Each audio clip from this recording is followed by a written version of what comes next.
Já de volta com o Giro do Boi, é hora de um novo episódio da série Seu Dinheiro é Capim, título do livro dos professores Manuel Santos e Janaína Martuscello, onde os especialistas em forragicultura ajudam o pecuarista a colher mais arroba de carne através de um bom e correto manejo de gramíneas. Hoje a consultora e professora universitária explica que não existe o capim milagroso, que só mudar de variedade não dá dinheiro. É necessário um conjunto de melhorias e atitudes na fazenda para obtenção de uma maior eficiência na produção de massa verde. Vamos conferir as recomendações?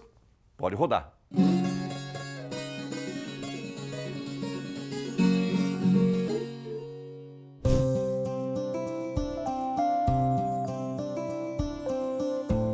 Olá pessoal, vamos a mais um episódio da nossa série Seu Dinheiro é Capim. E hoje vamos fazer um resumo do capítulo 5. Só mudar o capim não dá dinheiro. Capim milagroso não existe. Existe uma ânsia muito grande dos pecuaristas, principalmente quando chega um capim novo no mercado, de fazer rapidamente a reforma dos pastos e colocar aquele capim novo que deu tão certo no vizinho. Essa ação isolada de manejo não vai resolver o problema da sua pecuária. Sabe por quê?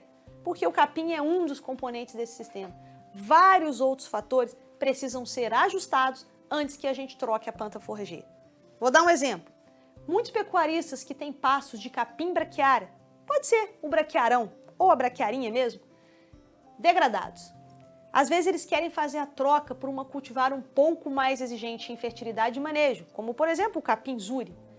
Se o pecuarista não aprendeu a manejar aquela braquiária, não é aconselhável que ele parta para uma planta que seja mais exigente, como por exemplo o capim zuri.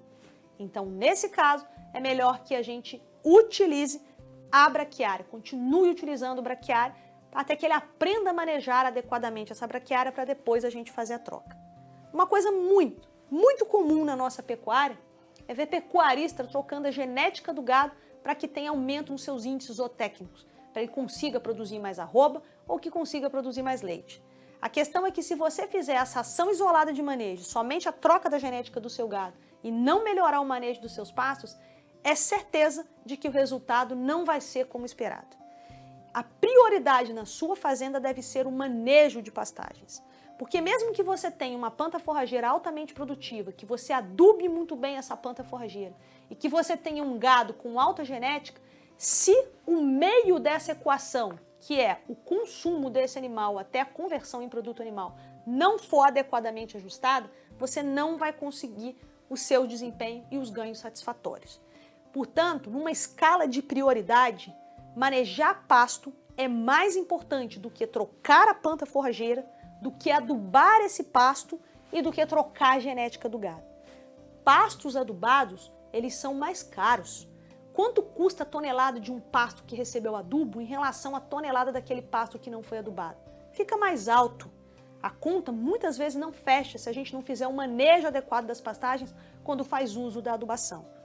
Portanto, a adubação de pastagens e a troca da genética do gado em sistemas pastoris deve ser vista com muita cautela. Porque são tecnologias que podem ser utilizadas, mas somente depois que a gente aprendeu a manejar o pasto. Adubar um pasto sem saber manejá-lo, porque quando você aduba, você aumenta a produção de massa e, consequentemente, você precisará aumentar a lotação. Se você não fizer esses ajustes direito, adubar sem colher, você vai estar desperdiçando dinheiro. Portanto, volto a repetir para vocês, e é isso que a gente enfatiza no capítulo 5, que numa escala de prioridade, aprender a manejar pasto é a melhor coisa que você pode fazer para a sua fazenda, para a sua lucratividade, para a sua rentabilidade. Certo, pessoal? A gente se encontra no próximo episódio da nossa série Seu Dinheiro é Capim.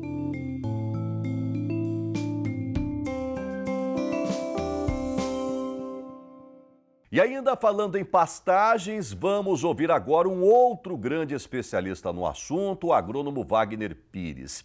Neste capítulo da série Pastotec, o pasto tecnológico, o especialista ressalta a importância da irrigação das áreas de pastagens. Ele traz um panorama de como a tecnologia evoluiu nos últimos anos, os maquinários que distribuem a água por toda a área e vai trazer dicas ainda de como escolher o melhor sistema de irrigação aí para a sua fazenda. Vamos entender melhor os benefícios dos pastos irrigados? Wagner Pires. Pasto Tech, o pasto com tecnologia.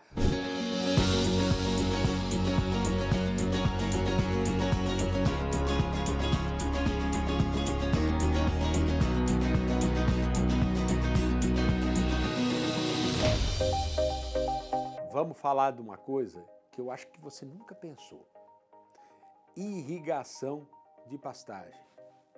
Pô, irrigação é para milho, para soja, mas não para pasto. Claro que é para pasto, meu amigo. E está crescendo isso assustadoramente no Brasil. As irrigações, elas começaram com sistemas de aspersão. Aquele revolvinho que joga água para cá, para lá e ele vai rodando, isso é um aspersor, tá? Depois vieram os pivôs. Pivô, aquele sistema que ele vai rodando, tá? E aí ele joga a água e a gente monta todos os piquetes acompanhando a área do pivô. Muito bacana. O pivô é 10. É talvez um dos sistemas mais econômicos que a gente tem. Porém, é o que mais desperdiça água. E água, cada dia que passa, está um bem mais escasso. Muito bem. Você quer irrigar pasto? Primeira coisa que você tem que avaliar: quanto eu tenho de água? A minha água, ela tem outorga ou não? Então tem que ver todas essas situações. Ah, eu vou tirar água de um poço, o volume de água permite a irrigação? Então você tem que levar um técnico especializado para ele ver o melhor modelo de irrigação e a água que você vai consumir para irrigar o seu pasto. Mas eu vou lhe dizer uma coisa, o suprassumo da tecnologia hoje, sabe o que é? Você não vai acreditar, gotejamento. E não é gotejamento por cima da terra, não. É gotejamento enterrado, subterrâneo. Nós temos já tecnologia disponível para isso.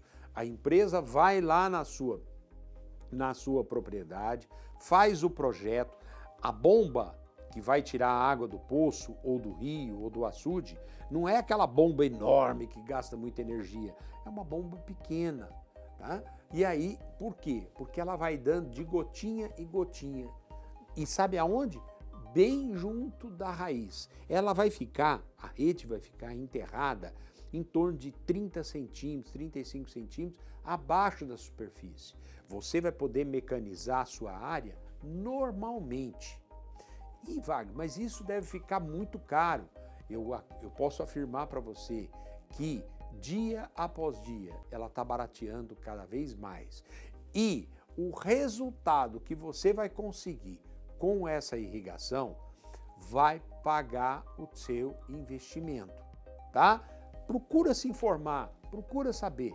Eu tenho certeza que você vai se surpreender. Outra coisa importante, você pode fazer o que nós chamamos de fertirrigação. O que é a fertirrigação? Você vai usar o seu sistema de irrigação para adubar o seu pasto, tá? Você monta uns sistemas de mistura do fertilizante na água e ele é aplicado via o sistema de irrigação. Ele tanto pode ser o de aspersor, como pode ser o subterrâneo, de gotejamento. Você pode fazer toda a irrigação, toda a fertilização do seu pasto necessária, você pode fazer via irrigação. Meu amigo, a sua pastagem vai explodir. Eu tenho fazendas que hoje trabalham na faixa de 10, 12 unidade animal por hectare. A média brasileira é 1 unidade animal por hectare. Percebe? Você aumenta a sua produção em 10 vezes. É muita coisa e vale a pena. Você vai precisar, para ter um bom pasto, você precisa de temperatura, e o Brasil é um país quente, luminosidade, nós temos sol o ano todo, e água, além, é claro, de nutrientes.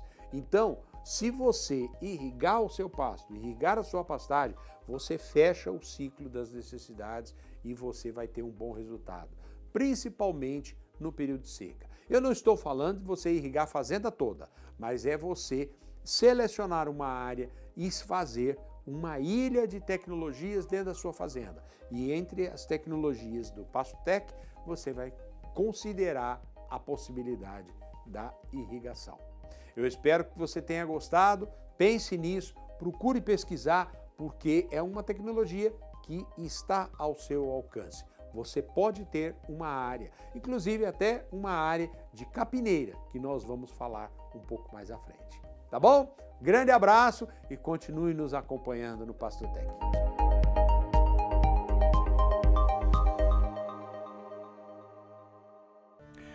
Intervalo comercial, na volta. Atenção quem está com fome, quem é fã de carne bovina.